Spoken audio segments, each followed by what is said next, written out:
Thanks for dropping by, and welcome to Solve Crimes TV.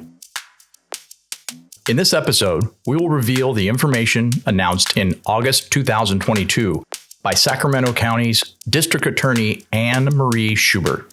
It was a very satisfying press conference for the DA's office in Sacramento, California, as well as the many detectives who have worked on this case even years after retirement. With the advancement of DNA technologies and the process of using familial DNA, as with the Golden State Killer case in 2018, Schubert announced that the brutal murder in October 1970 of 28-year-old Nancy Benallack has been solved. The 52-year-old case is the oldest cold case solved in Sacramento County history.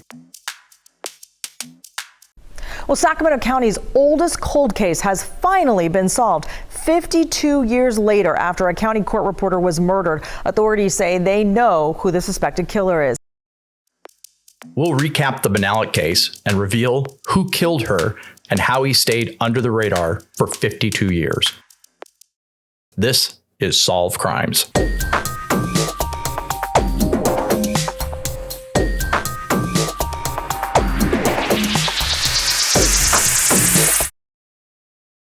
In late August of 1970, 28-year-old court reporter Nancy Marie Benallack's life was moving forward nicely. The Grass Valley, California native was working as a court reporter in the juvenile division of the Sacramento County Superior Court for Judge Robert Cole.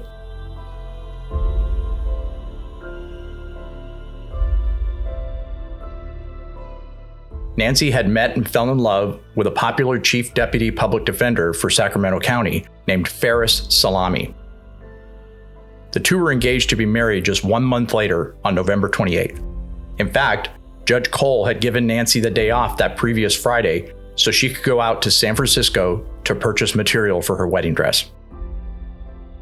It was now Sunday, October 25th, and Nancy had to work at 8:30 a.m. the next morning.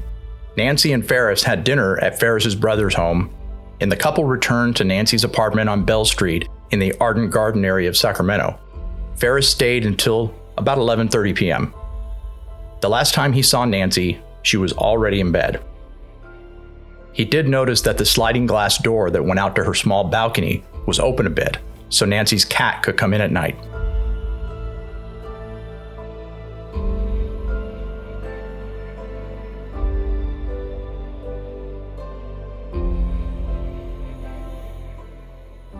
At some point later that night, 27-year-old Richard John Davis pulled himself up and onto Nancy's second-floor balcony and slipped into her apartment through the open sliding glass door.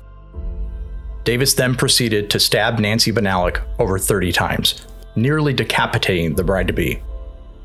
By 9:30 a.m. on Monday, October 26th, fellow court reporter Joella Moncrief became worried that Nancy hadn't arrived at work. She tried calling Nancy, but got no answer. Moncrief then placed a call to her son, Jack Moncrief, who lived in Nancy's apartment building. She asked him to check on her. Jack asked apartment manager Lyndon Anderson to open Nancy's apartment door. Once inside, Jack found Nancy's bloody body next to her bed. The first detectives on the scene noticed a shoe print in the alley below the apartment. Detectives preserved the impression as potential evidence. Sacramento County Sheriff Chief Deputy Fred Reese commented that the killer must have been agile to have hoisted himself up onto the balcony and back down to the ground again. They also noticed blood droplets on Nancy's balcony. They followed the droplets from the balcony to the alleyway below, down the alleyway to Bell Street, down Bell Street, and into the Tahitian Apartments parking lot, where they stopped. At the time, it was believed that the killer had a car waiting and fled the scene.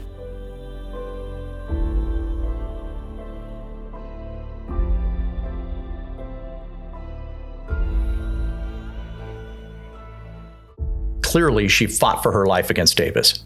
The killer must have injured himself and bled as he escaped. The knife used by Davis was not found at the scene, and no foreign fingerprints were found either. Samples of the blood droplets were retrieved and stored with other evidence from the Benallack case. Detectives would later discover that Davis had individually taped his fingers to avoid leaving fingerprints.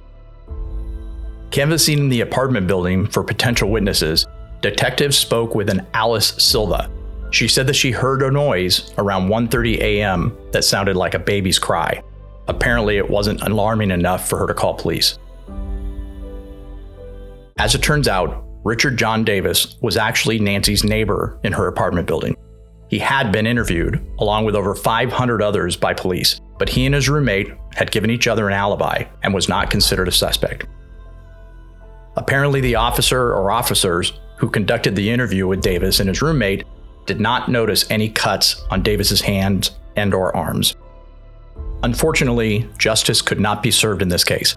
Richard Davis died on November 2nd of 1997. He is buried at Eagle Point National Cemetery just outside of Medford, Oregon. A search of his background found no violent arrests, only a DUI conviction. Not much else is known about Davis other than he served in the U.S. Marine Corps in Vietnam. In 2004, a DNA profile was developed from the blood droplets found at the scene. The unknown male's DNA was uploaded to the statewide and national DNA databases, but there was no match. Fast forward to November 2019, the process of forensic genealogy began, and on July 21st, 2022, all of the hard work had finally paid off with the DNA match to Richard John Davis. On August 10th, 2022, Sacramento County District Attorney Anne Marie Schubert held a briefing announcing the details pertaining to the closing of the Benallack case. In attendance was Nancy's sister, Linda Cox. Also in attendance was former detective Mickey Lynx, who began working on Nancy's case in 2005 and continued to work the case well after retirement. Nancy's fiancé, Faris Salami, would eventually marry and raise 4 kids in the Sacramento area. He passed away peacefully at the age of 71 with his family by his side on February 2nd, 2014. You may remember the Nancy Benallack cold case from a couple of years ago when we began investigating the Judith Hakari case. We mentioned Nancy because their deaths were both in 1970 and they virtually lived across the street from one another.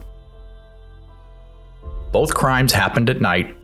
Both women were petite and brunette, and they were both engaged to be married. Of course, at the time of these tragedies, the press was all over the possibility that the same man was responsible for both girls. There was a legitimate fear that there could be a serial killer in Sacramento.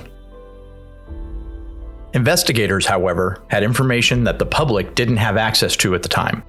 They were looking into how each death occurred. Detectives knew that the similarities in the cases stopped there. Judith was taken away from her home and eventually found in a shallow grave many miles from Sacramento. She had been severely beaten and there were no stab wounds. Nancy was not taken and she was stabbed to death. Detectives did not believe that it was the same perpetrator responsible for Judith and Nancy. Now that Davis has been identified, and considering where he was living at the time, it is believed that he watched Nancy from his apartment across the pool from her place, and he had become infatuated.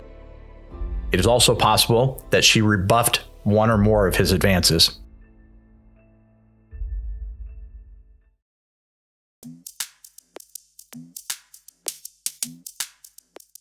Thanks so much for watching. One thing that makes this channel a bit different is that we are actually investigating and making every effort to solve cold case crimes for victims' families in between episodes like this one. So when we say that liking our videos, subscribing, and sharing helps, it truly does. It helps us get our cold cases in front of more people and hopefully to get some closure and even justice for the families of these victims. We really do appreciate you liking this video and subscribing. Be sure to click the bell to be alerted when new episodes are uploaded. Feel free to comment, ask questions, or provide information you may have for us. Until next time, this is Solve Crimes.